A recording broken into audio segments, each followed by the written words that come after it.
மார்கழி நிலா வெளிச்சம் தூவி மௌனமாய் நின்றால் நெஞ்சம் மூடி காதலன் வருவான் என காத்திருந்தால் கனவில் கூட அவனை தேடி சென்றாள்.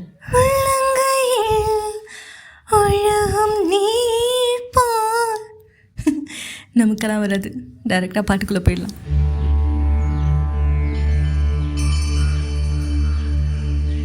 இதயம் இதயம் எரிகின்றது, இறங்கிய கண்ணீர் அணைக்கின்றது, உள்ளங்கையில் ஒழுகும் நீர் போல் என் உயிரும் கரைவதென்ன, இருவரும் ஒரு முறை காண்போமா, இல்லை நீ மட்டும் என் உடல் காண்பாயா, கலை என்ற ஜோதியில் காதலை எரிப்பது சரியா பிழையா, விடை நீ